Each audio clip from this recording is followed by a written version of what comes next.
তারা খাওয়া দাওয়া করে আবারও চলে আসে ছাদে। তারা আবারও আসন পেতে গোল হয়ে মাদুরে বসে পড়ে। তবে এবার আশ্চর্যের ব্যাপার হলো রায়হান, জায়ান আর শ্রাবু মাঝখানে বসে পড়ে। এতে জায়ান বিরক্ত হলেও মুখে কিছু বলে না। তবে আর চোখে কয়বার দেখে নিয়েছে রায়হানকে। এইদিকে অস্বস্তিতে শ্রাবুর জান যায় যায় অবস্থা। তাই শ্রাবু উঠে অন্য জায়গায় বসতে নিলে রায়হান এক ধমক দিয়ে বলে, দিন দিন বেয়াদব হয়ে যাচ্ছি। বড়দের সামনে লজ্জা করে না হবু হাজবেন্ডের সাথে ঘেঁষাঘেঁষি করে বসতে?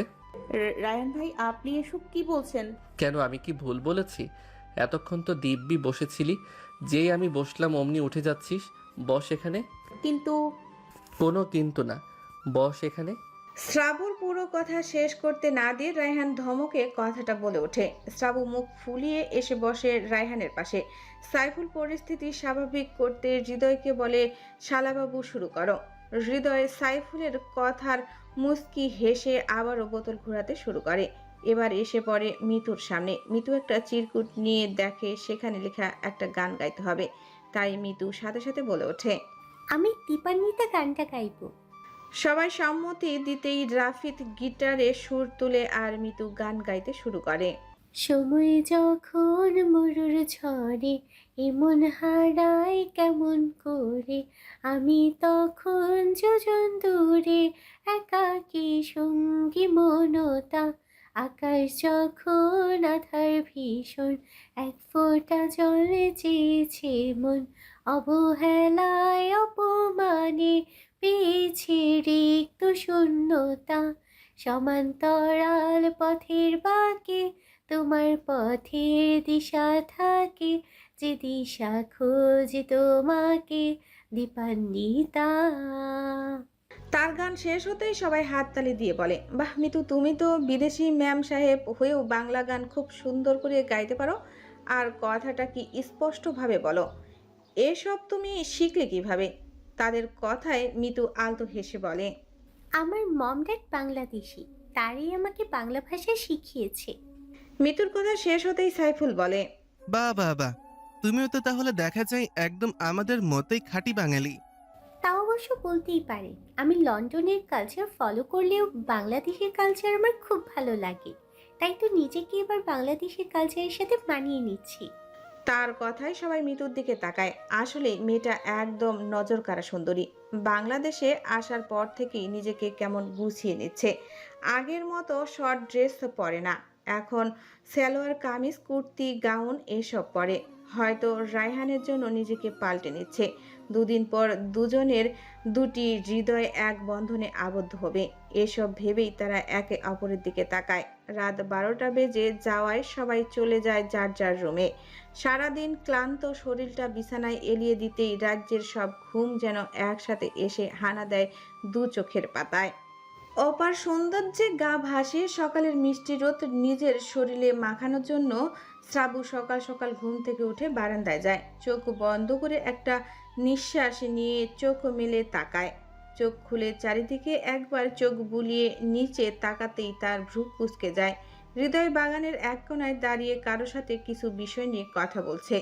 লোকটার মুখ দেখা যাচ্ছে না। সে নিজেকে কিছুটা আড়াল করে গাছের সাইডে দাঁড়িয়ে আছে। পেয়ারা গাছের নিচে থাকায় গাছের পাতার জন্য তাকে দেখা দেয়। তাই শ্রাবু সেখানে দাঁড়িয়ে হৃদয়কে ডেকে বলে, ভাইয়া, এত সকালে ওখানে দাঁড়িয়ে কার সাথে কথা বলছো তুমি?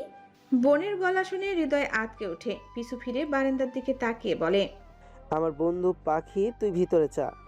ওনাকে ভেতরে নিয়ে আসো, বাইরে দাঁড় করিয়ে রেখেছো কেন? না না, ও এখন চলে যাবে, তুই ভিতরে চা। এটা বলেই হৃদয়ের লোকটাকে বলে। এই যা, পরে কথা হবে। লোকটিও চলে যায় আর শ্রাবুও রুমে চলে যায়। হৃদয় যেন হাঁপ ছেড়ে বাঁচে। কিন্তু কে ছিল লোকটা যাকে হৃদয় আড়াল করতে চাইলো? হৃদয়ও ভিতরে চলে আসে আর শ্রাবুও ফ্রেশ হয়ে নিচে নামে। শ্রাবু হৃদয়কে দেখে বলে, ভাইয়া, কে ছিল ওইটা? হৃদয় আমতা আমতা করে বলে, সোহাগ ছিল ওইটা, তুই যা ব্রেকফাস্ট করে নে। শ্রাবু চলে যায় ব্রেকফাস্ট করতে। তখনই রাফিদ এসে হৃদয়ের কাঁধে হাত রাখে।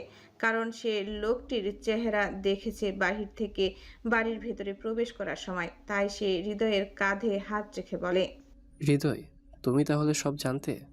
রাফিদের কথায় হৃদয় তার দিকে তাকিয়ে কাঁপা গলায় বলে, কি জানতাম রাফি ভাই?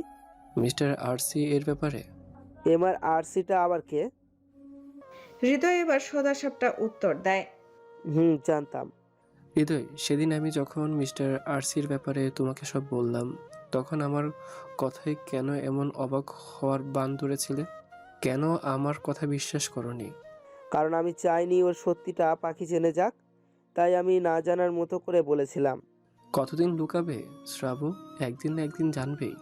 তখন কি করবে তোমরা? জানি না কি করব। তোমরা তাহলে জায়ানের সাথে গেম খেলছো। এখানে জায়ানের কি দোষ? তাকে কেন তোমাদের গেমের অংশ করলে?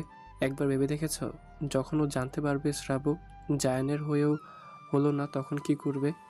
আমি জানি না, আমি কিছুই জানি না। আমাকে এবার পাগল পাগল লাগছে।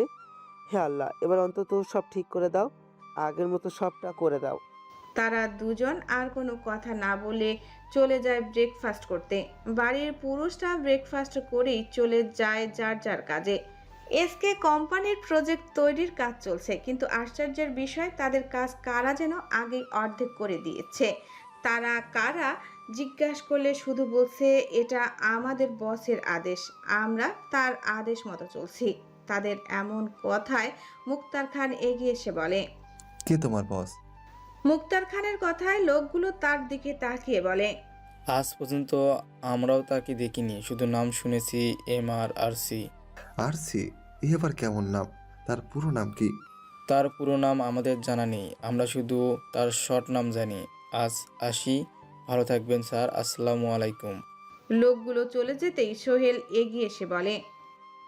তারা আর কেউ কিছু না ভেবে চলে যায় যার যার কাজে। সন্ধ্যা 7টায় সবাই বাড়ি ফিরে আসে, আর রায়হান ফিরে রাত 8টায়। রায়হান ড্রয়িং রুমে এসে ফাতেমা বেগমের কাছে এসে বলে। খালামণি সবাই ফিরেছে? হ্যাঁ বাবা, সবাই ফিরেছে। কেন বাবা, কিছু হয়েছে? না, তেমন কিছু না। আমার একটু সবার সাথে কথা আছে।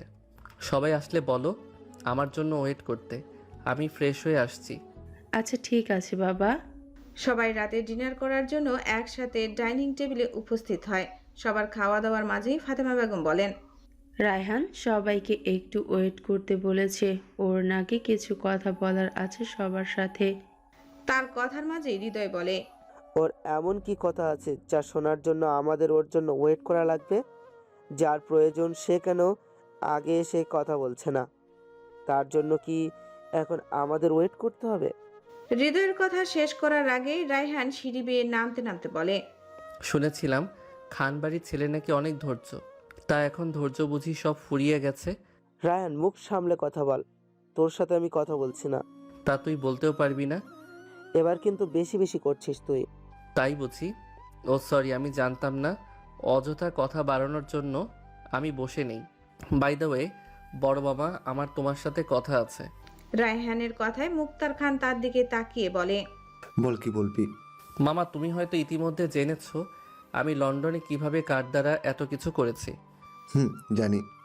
লিসান মার্ডিন ওনার নাম, যার জন্য আমি আজ এত দূর আসতে পেরেছি। আমি শুনেছি তার কথা। তুমি হয়তো এটাও জানো তিনি এখন, আমি পাপা, তিনি আজও বিয়ে করেনি। আমাকেই নিজের সন্তানের মতো লালন পালন করেছে। এসব জানি আমি, কিন্তু হঠাৎ এসব বলার কারণ কি? উনি বাংলাদেশে আসছে, আর আমাদের বিয়েতে থাকবে আমার পাপা হিসেবে। তা বেশ তো, এটা তো খুশির খবর। কবে আসছেন উনি? বিয়ের 4 দিন আগে আসবো, কিন্তু সমস্যা আছে একটা। কি সমস্যা? আমি নিজেই তো এই বাড়ির একজন মেহমান, তাই আমার পাপাকে কি এই বাড়িতে আনতে পারবো? এইসব তুই কি বলছিস? এটা তোরও বাড়ি। আমার সব ছেলে মেয়ে আমার কাছে এক, তাই এটা তোরও বাড়ি। তুই যাকে খুশি তাকে আনতে পারিস, এতে অনুমতি নেওয়ার কি আছে? ঠিক আছে। রায়হান এটা বলেই চলে যেতে নিলেই ফাতেমা বেগম বলে। খাবার খাবি না? খিদে নেই। এটা বলে রায়হান চলে যায়। এদিকে সবাই মুক্তার খান আর রায়হানের দুজনের কথোপকথন এতক্ষণ শুনছিল। শ্রাবু যেন মুখ বন্ধ করতেই ভুলে গেছে, তাই সূর্য ওকে আস্তে করে বলে। শোনা, মুখটা বন্ধ কর। শ্রাবু সূর্যের কথা শুনে সাথে সাথে মুখ বন্ধ করে খাওয়ায় মনোযোগ দেয়। আজ খানবাড়িতে খুশির মেলা বসেছে, কারণ আজ খানবাড়ির সব ছেলে মেয়ে একসাথে হয়েছে। তাদের খুশি যেন আকাশ সমান। সকাল থেকে ধুম পড়েছে রান্নার, নানান রকমের রান্নার মেলা। কি নেই রান্নায়, সব কিছু রান্না করেছে। আজ রান্নার কাজে খান বাড়ির 4 মেয়ে আর 3 বউ একসাথে রান্না করছে। তাদের দেখলে মনে হবে তারা যেন 7 বোন। বাড়ির 4 মেয়ে ফাতেমা, রেহেনা, সাজেদা, কুলসুম আরও 3 বউ মরিয়ম, ডালিয়া, ঋতু। তাদের রান্না চলছে জোর কদমে। কেউ চুলার হাঁড়িতে খুন্তি নাড়ছে, কেউ সবজি কাটছে, তো কেউ মিষ্টান্ন বানাচ্ছে। হঠাৎ ডালিয়া রেহেনা বেগমকে উদ্দেশ্য করে বলে, মেজো আপা, রায়হান কি সত্যি ওই মেয়েটাকে বিয়ে করবে? কিন্তু আমরা এত বছর দেখলাম, তা কি তাহলে মিথ্যা ছিল? ডালিয়া খানের কথায় রেহেনা বেগমের হাসি হাসি মুখটা মলিন হয়ে যায়। তার অবস্থা বুঝে মরিয়ম বেগম বলেন, আহ ডালি, এসব কি শুরু করলি বলতো? মেয়েটা কোনো দিক দিয়ে খারাপ? আমার তো বেশ লেগেছে। তার কথার মাঝেই রেহেনা বেগম বলেন, মরিয়ম, তুই কি আসলেই সব কিছু মন থেকে মেনে নিয়েছিস? ও মা, মানব না কেন আপা? মেয়েটা কিন্তু বেশ সুন্দরী। আর তার চেয়ে বড় কথা, রায়হান আব্বু তাকে ভালোবাসে। তার যেটাতে সুখ হবে সেটাই তো আমরা চাইবো, তাই না?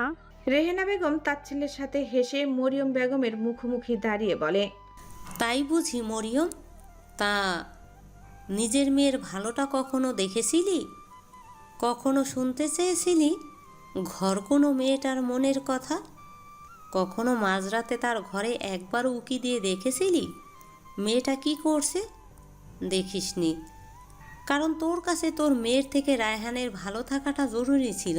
5 বছর আগেও তুই তোর মেয়েকে বিশ্বাস করিসনি, করেছিলি রায়হানকে, কারণ ও তোর প্রতি অন্যরকম এক ভালোবাসার শ্রদ্ধা আছে বলে তুই রায়হানকে অন্ধের মতো স্নেহ করিস, যেটা নিজের গর্ভে ধরা মেয়েকে করিস না। তুই আসলেই মেয়েটার মা তো? মেজো আপা, একদম গলা তুলে কথা বলবি না। আমি ভুল কিছু বলেছি? নিজের মেয়ের কষ্ট বুঝিস না আর অন্য ছেলের ভালোবাসা বুঝিস? কেমন মা তুই? রেহেনা বেগমের এমন কথায় মরিয়ম বেগম চোখের পানি ছেড়ে দেয়। আর কেউ না জানুক, সে জানে সে তার মেয়েকে কতটা ভালোবাসে। সে দেখেছে তার মেয়ের বুক ফাটা কান্না। যেখানে রায়হান চায় না শ্রাবুকে, সেখানে ওনার কি বলার আছে? কেউ আর কিচ্ছু না বলে চুপচাপ কাজ করতে থাকে। দুপুর 2টায় সবাই আজ একসাথে খেতে বসেছে। ডাইনিং টেবিলের জায়গা না হয় সোফায় এবং ফ্লোরে বসে আর সাইফুল, রাফিদ আর জায়ানের বাবা মাও এসেছে। তাদের বাড়িটা এখন যেন এক অপার সৌন্দর্যের ছড়াছড়ি। সবার খাওয়া দাওয়া শেষে একসাথে বসে গল্প শুরু করে। রেহেনা বেগমের মনটা খুব খারাপ। হাজার হোক, ছেলেটা তো তারই। আজকেও যেন ছেলেটার কাজ শেষ হবার নয়। তাকে মনমরা দেখে সাবু এসে তাকে পেছন থেকে জড়িয়ে ধরে বলে, ফুপি, তোমার মন খারাপ কেন? ছেলের জন্য বুঝি? দেখো, একদম মন খারাপ করবে না। আমরা কি তোমার কেউ না? শ্রাবুর কথায় রেহেনা বেগম আলতো হেসে বলেন, আমার পাগলিটা, তুই তো আমাদের কলিজার টুকরা, সোনা মা। তাহলে মন খারাপ করে আছো কেন? না রে মা, মন খারাপ করিনি, শুধু ভাবছি আমার ছেলেটা এভাবে কেন বদলে গেল। ফুপি, এসব বাদ দাও, চলো আমাদের সাথে বসবে। রেহেনা বেগমও চলে যায় ওদের সাথে। সন্ধ্যায় সবাই সবার বাড়ি ফিরে যায়। সাইফুল, সূর্য আর রাফিদ, বিথি চলে যায়। এতে বাড়ির সবার মন খারাপ হয়। এতদিন খান বাড়িটা প্রাণ থাকলেও আজ থেকে আর থাকবে না। কবে আবার এমন প্রাণ ফিরে আসবে কারো জানা নেই। রাতেও কেউ ঠিক মতো না খেয়ে রুমে গিয়ে শুয়ে পড়ে। কারো আজ মন ভালো নেই। শ্রাবু রুমে এসে মন খারাপ করে শুয়ে থাকে। হঠাৎ করে খেয়াল করে তার রুমে একটা ছোট্ট সাদা বিড়ালের বাচ্চা আসছে। বিড়ালের বাচ্চাটা এতটাই কিউট ছিল যে সেটাকে হাতে নিয়ে শ্রাবুর মনটা ভালো হয়ে যায়। কিন্তু এত রাতে বিড়ালের বাচ্চাটা আসলো কোথা থেকে? আর এই বাড়িতে তো কখনো বিড়াল আসেনি, তাহলে এটা আসলো কিভাবে? এসব ভাবতে ভাবতেই খেয়াল করে বিড়ালের গলায় একটা ছোট্ট চিরকুট সুতোয় বাঁধা। শ্রাবু চিরকুটটা বিড়ালের গলা থেকে খুলে হাতে নেয় আর বিড়ালটাকে নিজের কোলে বসায়। শ্রাবু চিরকুটটা খুলে দেখতে পায় সেখানে লেখা, জান, মনে আছে তুমি একদিন বলেছিলে আমার একটা সাদা বিড়ালের বাচ্চা লাগবে, আজ থেকে এটা তোমার, যত্ন নিও, এটা আজ থেকে তোমার মেয়ে। চিরকুটটা পরে শ্রাবু ভ্রু জোড়া কুঁচকে যায়, কারণ সে তো বিড়ালের বাচ্চার কথা আরো 2 বছর আগে তার ভাইকে বলেছিল, তাহলে আজ কেন দিল? তাই সে ভাবলো সকালে এই ব্যাপারে হৃদয়কে জিজ্ঞেস করবে। তাই এখন এসব না ভেবে বিড়ালটার নাম খুঁজতে থাকে। এক সময় নাম পেয়ে যায় আর বিড়ালের বাচ্চাটার নাম দেয় শাম্মী। সে আর কিছু না ভেবে বিড়ালের বাচ্চাটাকে বুকে নিয়ে ঘুমিয়ে পড়ে।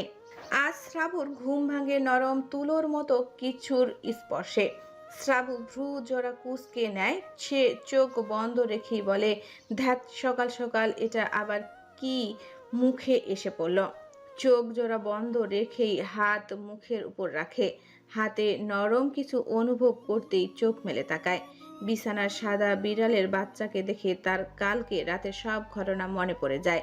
সে বিড়ালটাকে কোলে নিয়ে আদর করতে করতে বলে, শাম্মী মাম্মাম, খিদে পেয়েছে তোমার? তাই না সোনা, তুমি একটু ওয়েট করো, মাম্মাম ফ্রেশ হয়ে আসছি। শ্রাবু এটা বলেই বিড়ালের বাচ্চাটা বিছানায় রেখে ফ্রেশ হতে চলে যায়। ফ্রেশ হয়ে এসে শাম্মীকে কোলে নিয়ে শ্রাবু রুম থেকে বের হতেই দেখে রায়হানও রুম থেকে বের হচ্ছে। শ্রাবুর হাতে বিড়ালের বাচ্চা দেখে রায়হান ভ্রু কুঁচকে বলে, তুই বিড়ালের বাচ্চা পেলি কোথায়? কোথা থেকে এনেছিস? আমি আনিনি, এটা কাল রাতে আমার রুমে চলে আসছিল। আর এটা আমার মেয়ে, একদম বিড়ালের বাচ্চা বলবেন না, ওর নাম শাম্মী। রাতে বিড়ালের বাচ্চা পেলি আর সকাল হতে না হতে এটা তোর মেয়ে হয়ে গেল? এটা আমার মেয়ে। আর বারবার বিড়ালের বাচ্চা বলছেন কেন? শাম্মী বলে ডাকবেন আমার মেয়েকে। একটা থাপ্পড় দিয়ে দাঁত ফেলে দিব বেয়াদব। মানুষ হয়ে বিড়ালের বাচ্চার মা হতে চাস? শ্রাবু রায়হানের ধমকে মুখটা কাদো কাদো করে বলে, আপনি খুব খারাপ রায়ান ভাই, আপনার সাথে আমি আর কথাই বলবো না। এইটা বলে শ্রাবু নিচে চলে যায় আর তার যাওয়ার দিকে তাকিয়ে রায়হান মুচকি হেসে বলে, পাগলি একটা। শ্রাবু নিচে নামতেই ওর হাতে বিড়ালের বাচ্চা দেখে সবাই ছুটে আসে দেখার জন্য। হৃদয় এগিয়ে এসে বলে, পাখি, বিড়ালের বাচ্চা ফেলি কোথায়? শ্রাবু কাল রাতের ঘটনা সবাইকে বলে। সবাই একে অপরের মুখের দিকে তাকিয়ে থাকে। সুমাইয়া এসে শ্রাবুকে বলে, শ্রাবু, কিন্তু কে এটা দিল আর উনিই বা জানলো কিভাবে? তোর বিড়ালের বাচ্চা লাগবে?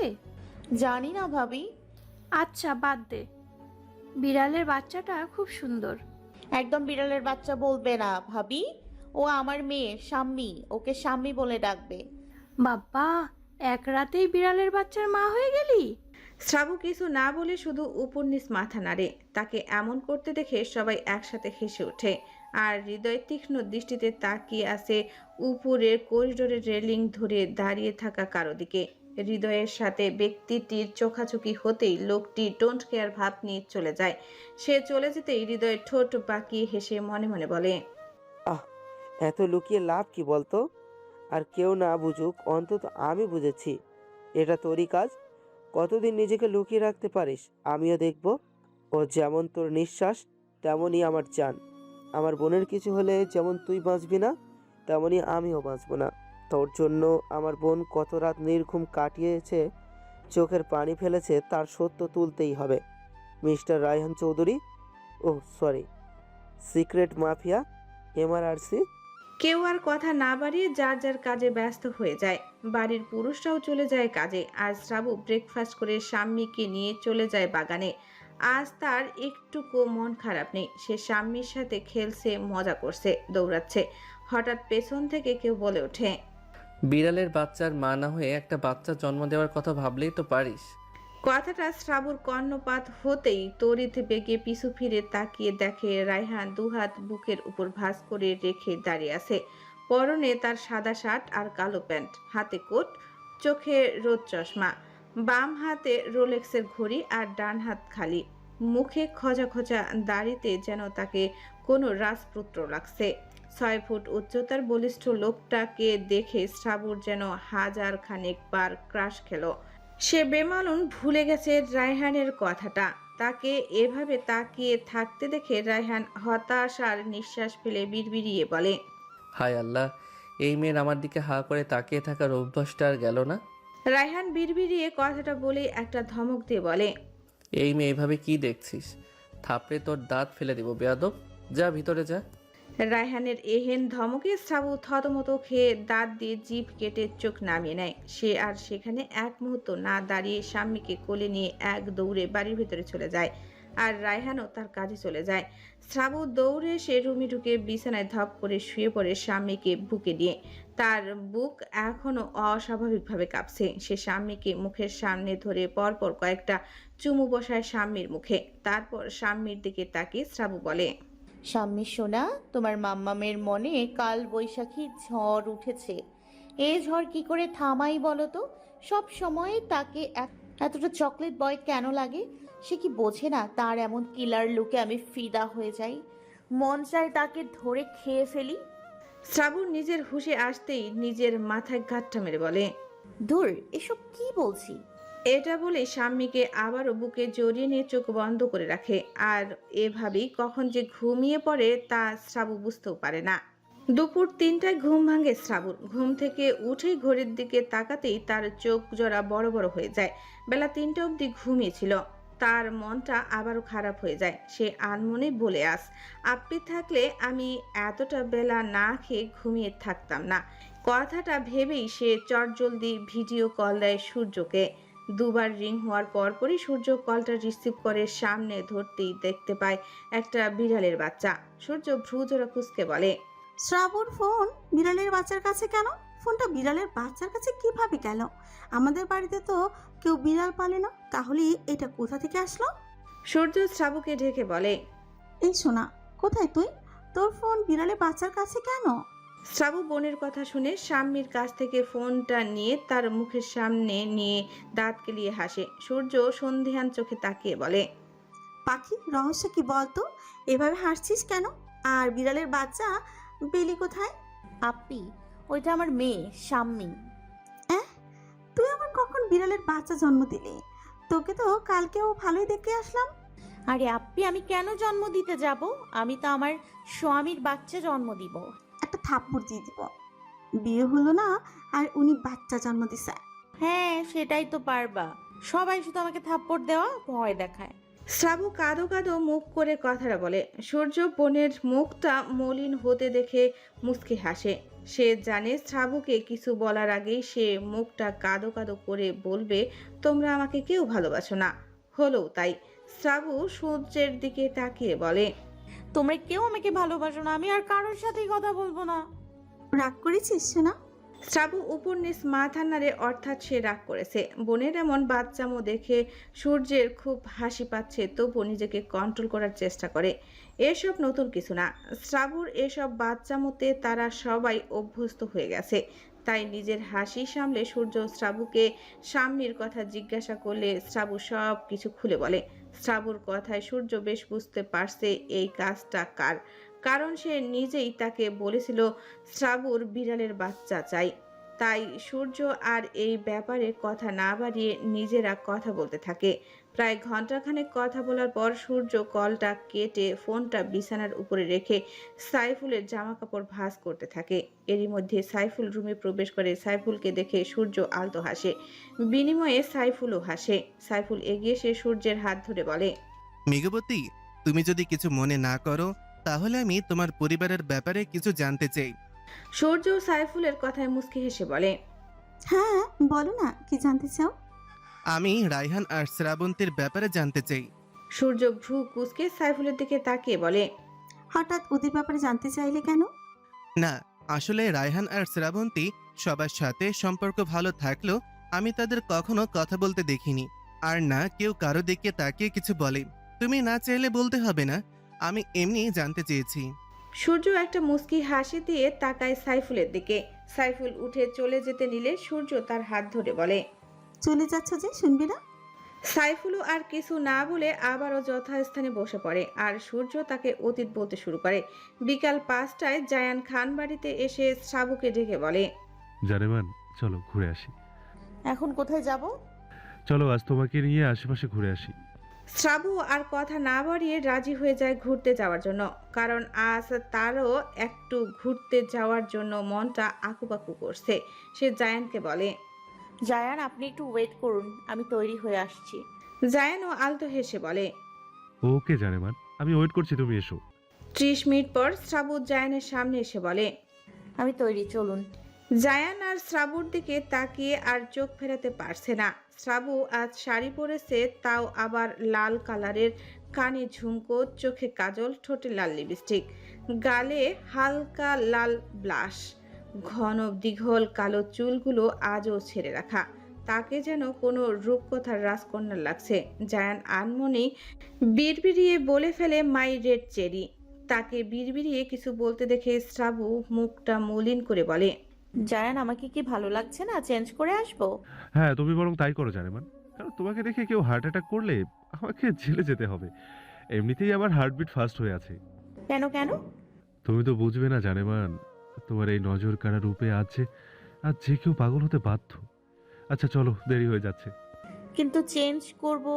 তাকে পুরো কথা শেষ করতে না দিয়ে জায়ান বলে, প্রয়োজন নেই। আজ দিনের আকাশ দেখুক, তার মতো আমারও একটা সূর্য আছে। রাতের আকাশ দেখুক, তার মতো আমারও একটা চাঁদ আছে। কিছুদিন পর দিনে আলোকরশ্মি ছড়ানো সূর্য আর রাতে আধার কাটানো চাঁদ খান বাড়ি থেকে শিকদার বাড়ি যাবে আলো ছড়াতে। হয়েছে হয়েছে, এত প্রশংসা করলে আমি ফুলে বেলুন হয়ে আকাশে উড়ে যাব।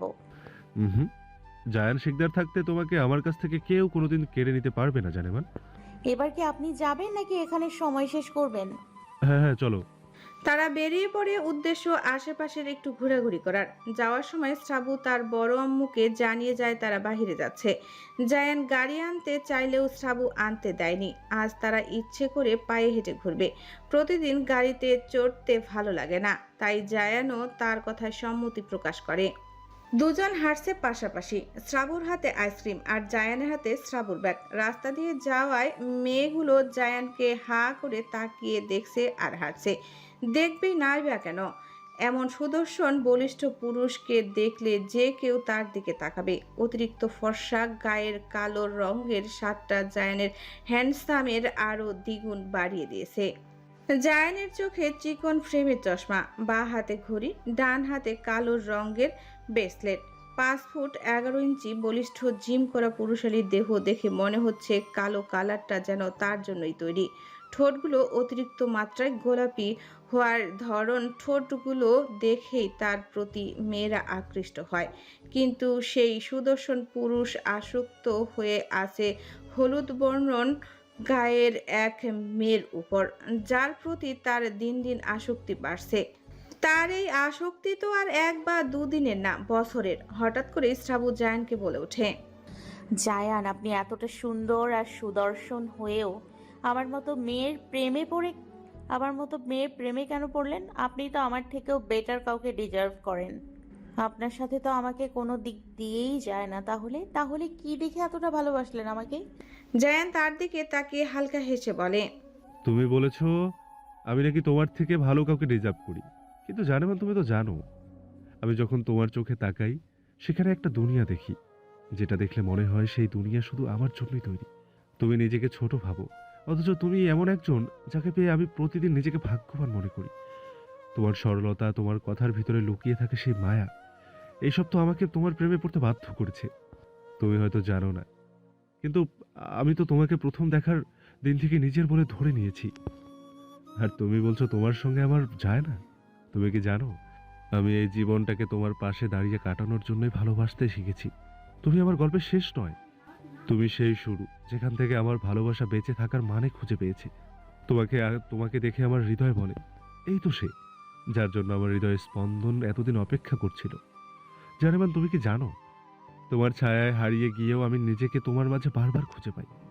জায়ান একসাথে কথাগুলো বলে একটু থামে, তারপর এক পলক শ্রাবুর দিকে তাকিয়ে আবারও দৃষ্টি রাখে সামনে। সে হাঁটতে হাঁটতে আবারও বলে, আমি তোমাকে ভালোবাসি, অনেক ভালোবাসি, পাগলের মতো ভালোবাসি।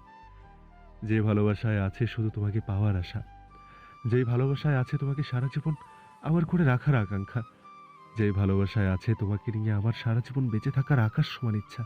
যদি তুমি একবার বলো আমি কি চাই, তাহলে আমি 100 বার বলবো তোমাকে সারা জীবন ধরে নিজের বুকের মধ্যে রেখে ভালোবাসতে চাই। তুমি আমার জীবনের প্রথম এবং শেষ চাওয়া জানেমান। তোমাকে আমি পেয়ে গেলে সারা জীবনে আর কিছুই চাওয়ার থাকবে না আমার। জানো তো জানেমান, আমি আল্লাহর কাছে সবসময় কি চাই? শ্রাবু এতক্ষণ জায়ানের কথাগুলো জায়ানের মুখের দিকে তাকিয়ে শুনছিল। হঠাৎ জায়ানের কথায় সে শ্রাবু আনমনেই বলে, কি চান? জায়ান এবার শ্রাবুর দিকে তাকিয়ে আলতো হেসে বলে, আমি চাই আল্লাহ আমাদের সব সেই প্রেম ঠিক যেই প্রেমের শুরু আছে শেষ নেই। আমি চাই আল্লাহ আমাদের মাঝে অদৃশ্য দেয়াল সরিয়ে এমন এক ভালোবাসা দেন যার বন্ধন আছে বিচ্ছেদ, সেই ভালোবাসা আমাদের দুটো হৃদয়ে এক হয়ে আসুক। আমার জীবনে আল্লাহর দেওয়া শ্রেষ্ঠ উপহার তুমি জানেমান। আমি তোমাকে কখনো হারাতে চাই না জানেমান।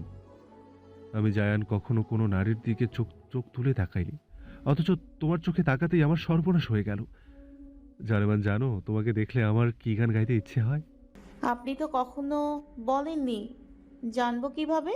হ্যাঁ তাই তো, চলো তাহলে তোমাকে আজ গানটা শোনাই, শুনবে ও? শোনান। জায়ান শ্রাবুর সম্মতি পেতে মুচকি হেসে সুর তুলে গান ধরল।